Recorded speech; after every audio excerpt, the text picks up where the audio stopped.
On parle ce soir de la liberté de presse avec le rapport annuel de Reporters sans frontières. Ce rapport estime que le journalisme est bloqué dans plus de 130 pays du monde.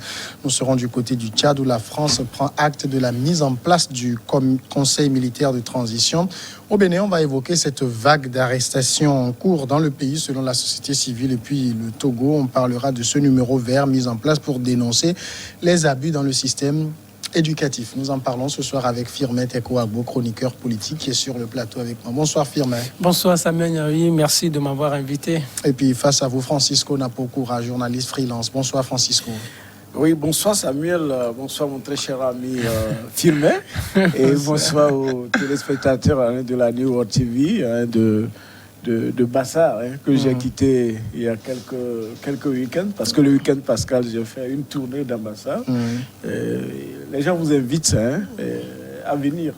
Peut-être à la fête de l'Igname, ce sera... Pas forcément. Bassar, il faut y aller en temps normal, pas forcément en temps de fête, pour vraiment goûter de la nature, des réalités vraies de Bassar. Oui. Parce qu'au moment des fêtes, vous voyez, tout est mélangé, et puis il y a de la foule. On n'arrive pas à voir des coins et des recoins, quoi. Voilà, justement.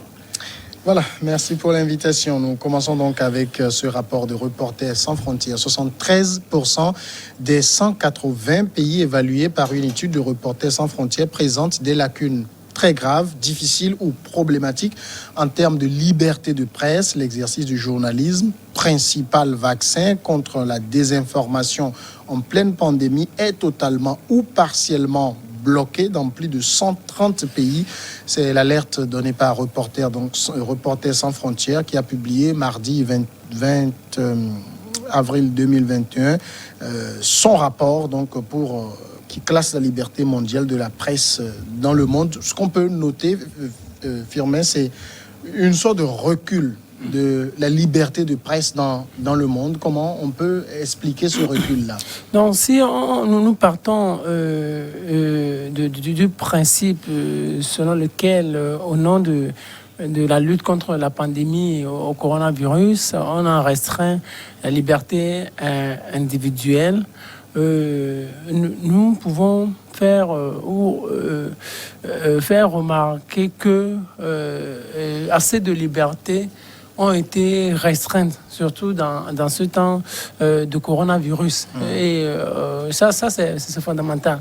Autre chose aussi, c'est que avec cette lutte contre le coronavirus, il y a beaucoup assez de fake news qui ont circulé, qui ont circulé, surtout qui ont commencé par circuler depuis 2020 et qui se poursuivent.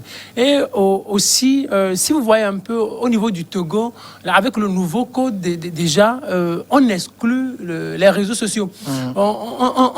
Les réseaux sociaux sont exclus du nouveau code de la presse et de la communication. Donc, vous qui êtes journaliste et qui ne publiez pas dans des organes classiques, si vous publiez une information sur les réseaux sociaux, si l'information était avérée fausse, ça veut dire que vous serez poursuivi pénalement. Vous serez poursuivi sur la base du code pénal. C'est-à-dire que vous êtes considéré comme un citoyen lambda. Et là, si par exemple, on vous condamne à une peine privative de liberté, qu'est-ce qu'on dirait? On dirait qu'on envoie un journaliste en prison. C'est ce qu'on dirait. On dirait qu'on envoie un journaliste en prison. Et ce qu'on va dire de par le monde, c'est que la liberté de presse peut être restreinte et que peut-être les journalistes sont poursuivis, et ainsi de suite. Donc, c'est face à cette situation de fake news et aussi que cette liberté-là,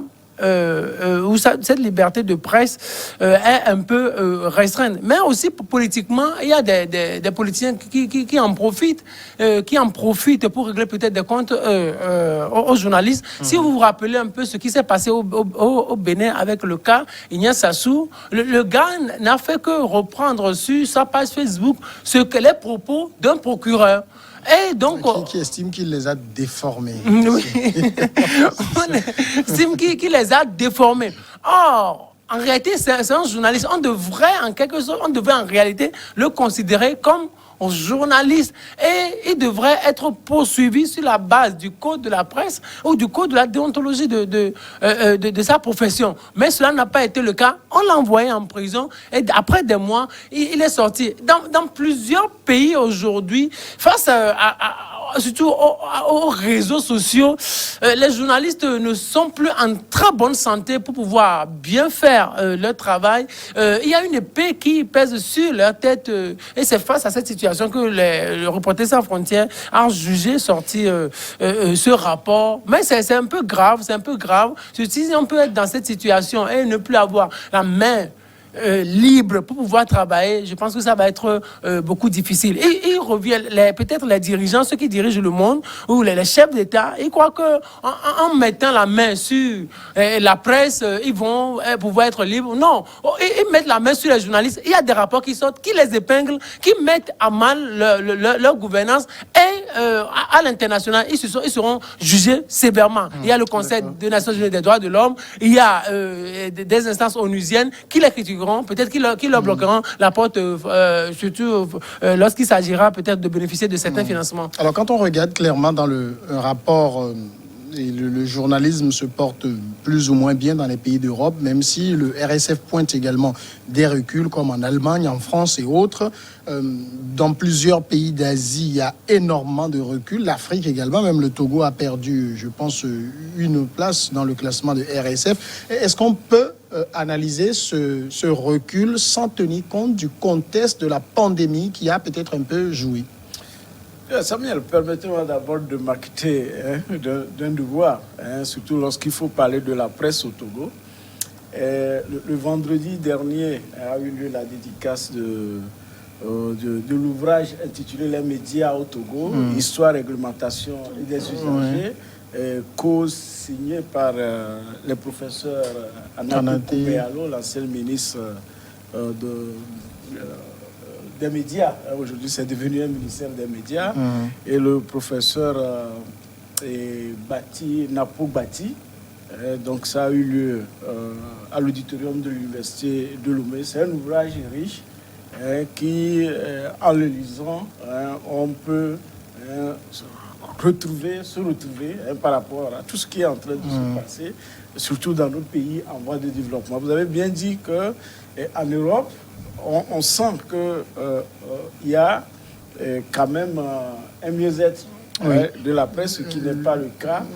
Par exemple, dans les pays comme la Chine.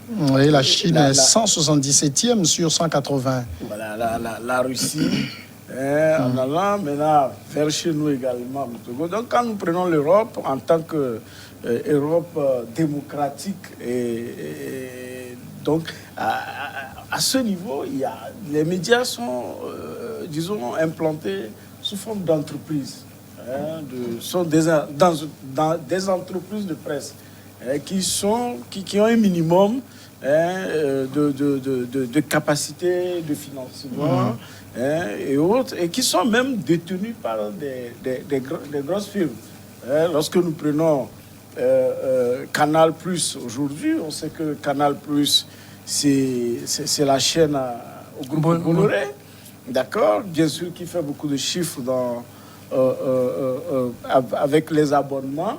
Mais lorsque, en 2012-2013, lorsque nous étudions le groupe des chaînes de Bolloré à l'école de journalisme de Lille, et on avait constaté que, au fait, la manne de Bolloré venait plus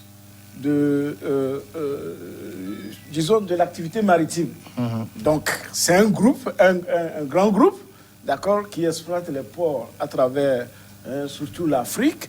Et donc, il n'a pas de mal à mettre de l'argent, n'est-ce pas, dans les médias jusqu'au moment où il a acquis les Canal+, aujourd'hui, qui lui font beaucoup d'argent. Donc, quand vous voyez beaucoup de grands médias en Europe qui fonctionnent bien et qui ont une certaine autonomie financière, c'est parce que c'est de véritables entreprises.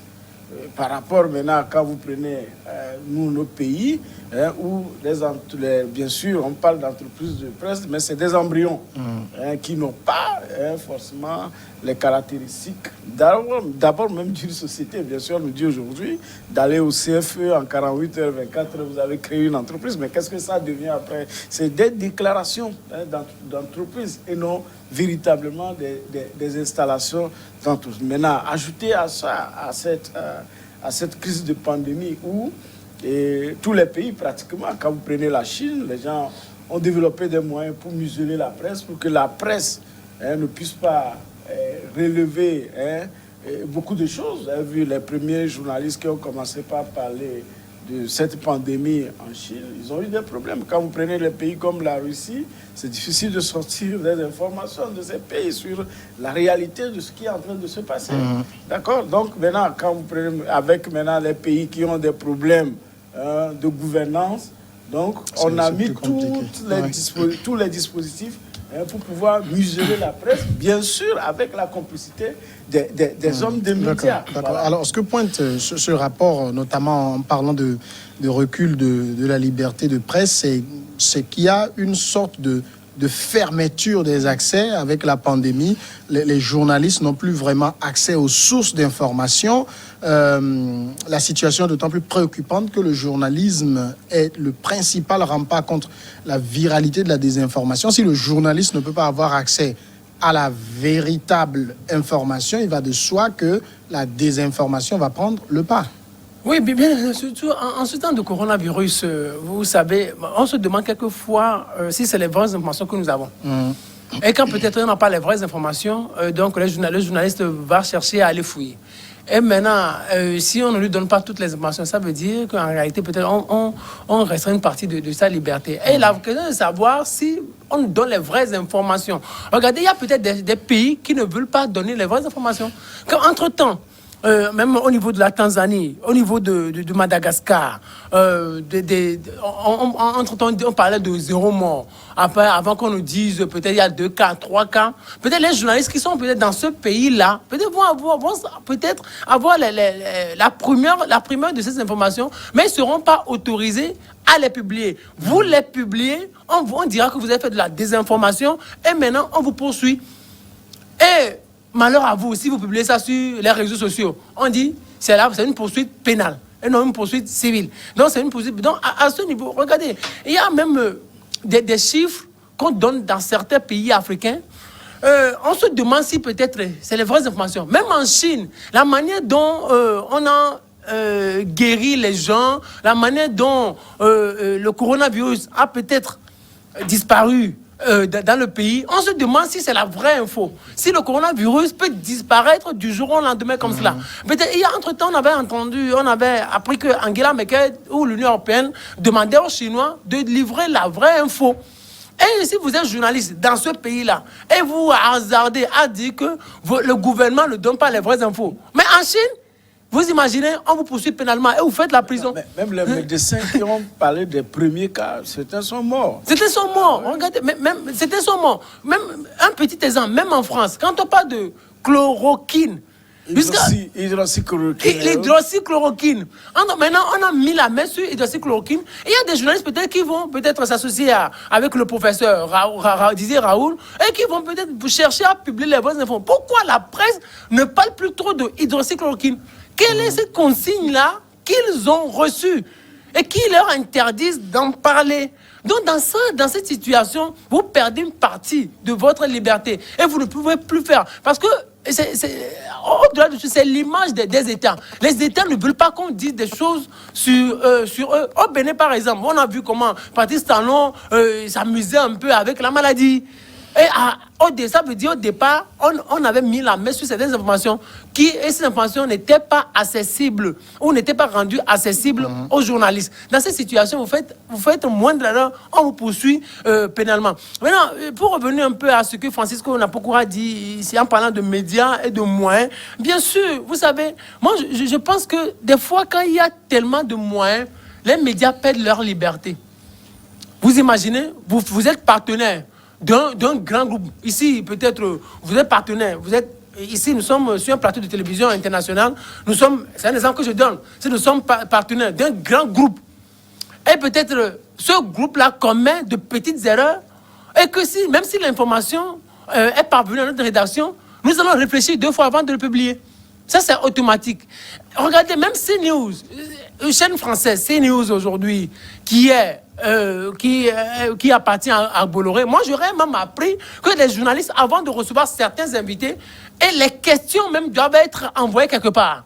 Et que depuis un endroit qu'on ne connaît pas, on doit donner le OK avant que l'invité ne viennent et que ces questions-là lui soient posées. Donc, face à l'argent, quelquefois, les journalistes perdent leur liberté. Et c'est comme ça. Mais sauf que politiquement, on en fait de trop. C'est pour cela qu'on en parle aujourd'hui. D'accord. Permettez 1 minute de pause et on revient continuer.